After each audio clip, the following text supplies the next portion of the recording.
All right. So if you guys will just kind of mute yourselves while Kate's chatting, I'm going to do an intro. And all right, Kate, you ready to get started? Sure, let's do Okay. it. All right. So Kate Moore, she is the New York Times and USA Today best-selling author of The Radium Girls, which won the 2017 Goodreads Choice Award for Best History, was voted U.S. Librarians' favorite nonfiction book of 2017, and was named a Notable Nonfiction Book of 2018 by the American Library Association. A British writer based in London, Kate writes across a variety of genres and has had multiple titles on the Sunday Times bestseller list. Her latest book is the critically acclaimed The Woman They Could Not Silence, which, among other accolades, was named runner-up for Best History in the 2021 Goodreads Choice Awards and a 2021 Booklist Editor's Choice. That's quite a bio, Kate. It doesn't feel real that it's me, actually, so it still feels very strange. So I guess I haven't even looked at the intro to The Woman They Could Not Silence. So that's your latest book? That's right. Yeah, it's another history book, another American history book, and it's about a woman from 19th century America. And the story starts on the cusp of the American Civil War, and it starts with a simple question.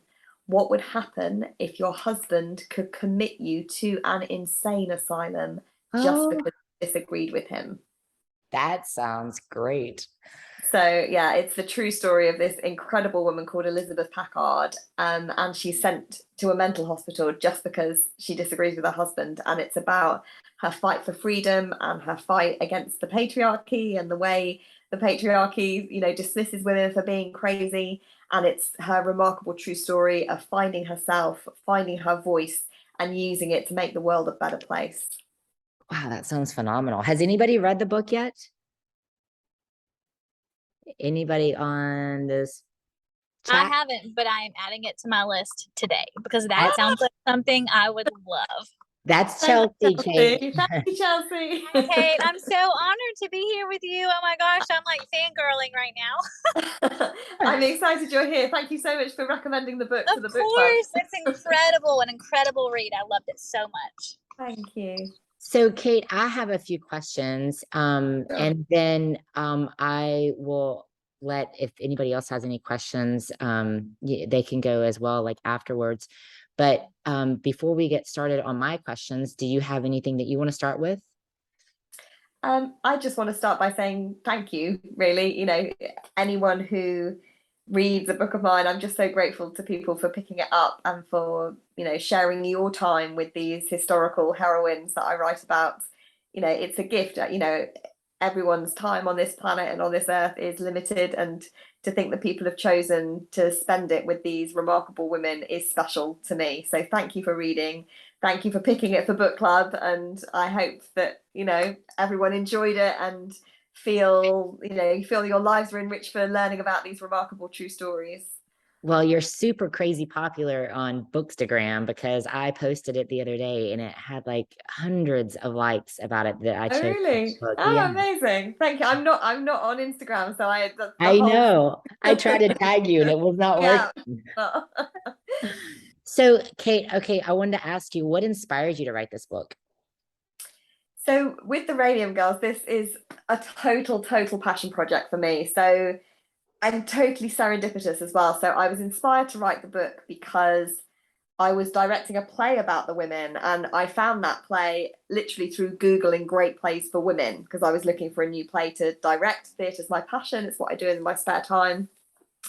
And having found this play about these real women from history, I wanted my theatre production to be authentic. So I delved into the research and realized through that there was no book that existed at that time that was about these women, about who they were as people. There were books about their remarkable legacy that they'd left in, the law changes they brought about through their story. There were books about the science, the remarkable science of radium and, what it meant to us as a society and so on. But there was no book about these incredible women, the Radium Girls. And having directed the play about them, I'd fallen in love with them, really. And really felt strongly that they deserved a book that celebrated them and that walked in step with them on their journey. And so that's how the book came to be and what inspired me to write it, because I felt they deserved to be remembered. That's awesome. And I guess I had no clue about Radium until I read the book. And I just kind of started falling into historical fiction. So I just was enthralled. Every day I would tell my husband, I'm like, did you know this about Radium? And did you know this? And so it's a great story. Great. As soon as you hear something tomorrow, give me a ring back. Can you mute yourselves? I hear a little bit of feedback. All right, thank you. I think everybody's muted. Is everybody muted now? Let me see if I can mute them. If not, oh, I think Kate, you still there, right? I'm still there. Yeah, I don't know who they are. The person in the iPhone isn't muted. I don't think the glasses. There you go. We got the symbol. Yeah. Good. Got it. Everybody's at work right now here, so they're all jumping off of work to jump on the call. Right. Okay. So, did you learn? Like once you started digging in, did you learn a lot of new things about Radium besides what you knew when you were doing the play? Yeah, I mean, it was much more of a deep dive into it. And, like you, before I did the play, I didn't know anything about it either. And, totally shocked, as I'm sure most readers are when they read the book, to realize how widespread it was. This hugely dangerous radioactive substance, literally in your local drugstore. It's in cosmetics, it's in all sorts of products, chocolate, butter, milk. The mind just boggles to think that this was real, that it happened, and that it happened, not even just in America, it happened all over the world. This was a global craze, and that's astonishing to think about. So yeah, there were, so many things that I discovered about it, particularly it's sort of commercial, the way it was exploited commercially, that stunned me, really. So who was your favorite girl? I never like to pick favorites because they're all special to me. But I would say that two stories in particular, deeply resonated with me. One was Grace Fryer, partly because I think without Grace, there would be no court case. She was the one who persevered, who kept looking for a lawyer even though all those doors were slammed in her face. She had the personality and the upbringing, really, to say, this is a fight that I'm going to bring to them, and she made it happen. So her story, I think, is really special, and she was an incredibly special person in herself. And the other story that resonates is Catherine Wolfe Donahue in Illinois. And that's partly because the play that I directed had Catherine as its main protagonist. So she was always my way into this story. And I think, again, she personally, the way she responded to this tragedy, the fact that even though the doctors warned her that giving evidence, could lead to her, almost instant demise, she still persisted. She still said, bring the court to me. If I'm too sick to get there, I'm giving evidence. I'm literally using my last breath to hold this company to account. And I think her personal situation as well, the deep love that her husband Tom had for her, the tragedy of having to leave, these beautiful kids behind, knowing that she was never going to see them grow up, all of that fed into her story. And just, I think she was a really, really special person, and it's been such an honor to write about her and to play a small part in helping my readers to see how incredible she was and to bring her story to them and to the world.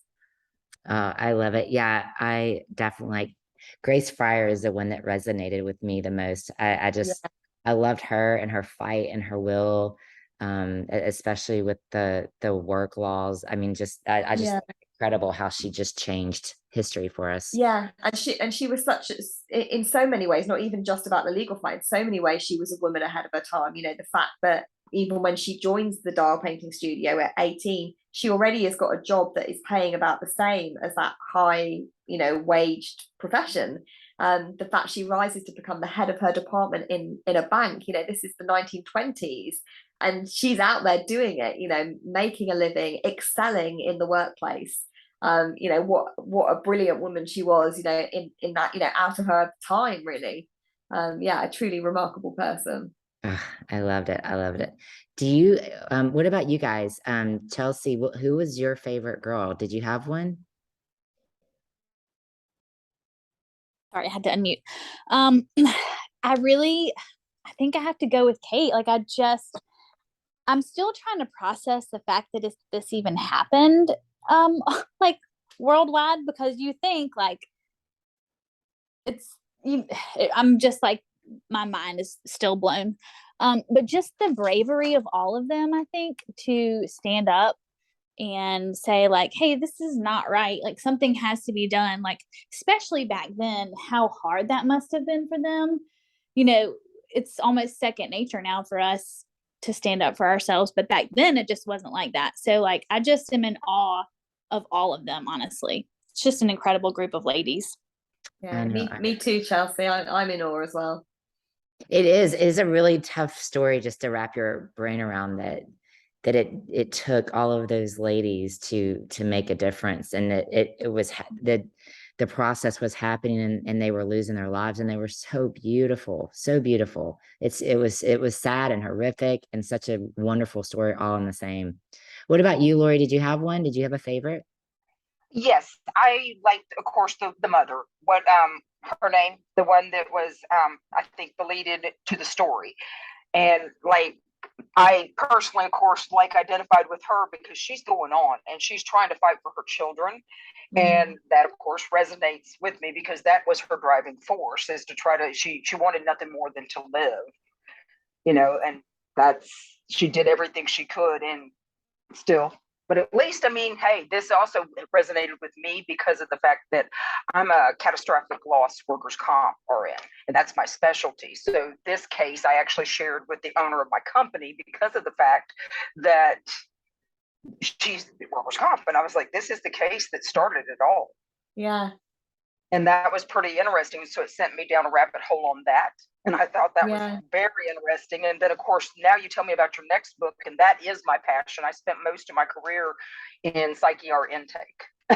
So psyche, and I've been to like I have been to West Virginia where the first lobotomies were done, and all of that. Yeah. And so, of course, all of this medical malpractice that happened back then, and they just took women. And Francis was one of the famous cases here that I think you probably watched the movie, haven't you, Cindy? Francis of the first lobotomy. No, I haven't. Okay, I can send it. It's very old, but very famous.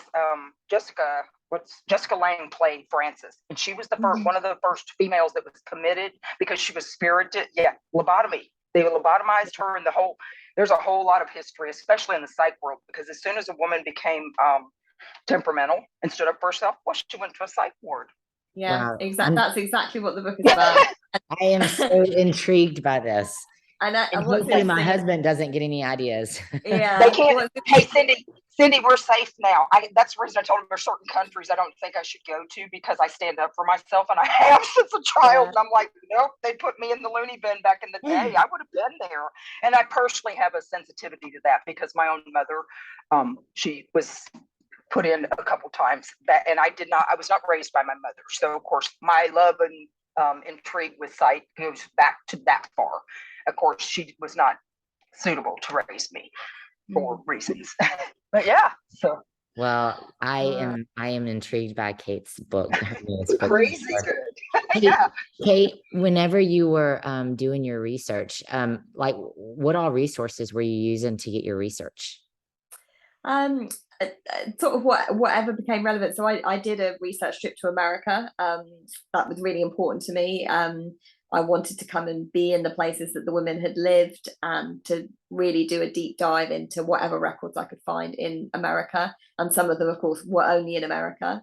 Not least the incredible resource that I found, which was the women's families themselves. So I reached out to them, tracked down sons and daughters and nieces and nephews, and sisters in some cases, and was able to interview them about their family members.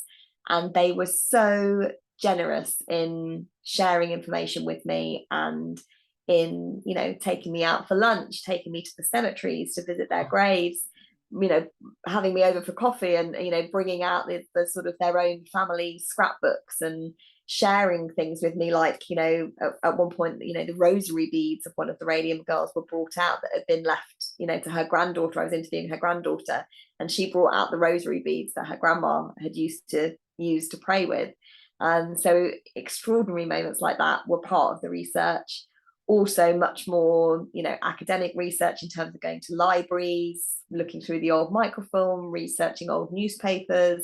The court records were incredibly useful for me, you know, and I think, you know, anyone writing or researching a history book, if you've got a court case as part of your resources, that's such a help, because to bring a case to court, you have to tell the story in a way. You have to know the background. You know, the women had to submit to medical tests and so on, and that was all part of the court record. So incredibly helpful for me as a researcher trying to bring the world to life. The other resource I just mentioned, which was also so valuable, was the National Archives. And that's because the women were scientifically studied for so many decades, there were obviously decades worth of research on them. You know, part of that was scientific medical research, you know, the tests that they ran, the studies that they were undertaking, but it was also interviews with the community about what was going on. It was, you know, questionnaires that the women filled in the 1950s and so on, you know, photographs that researchers working in the 1950s had tracked down of the women in the 1920s.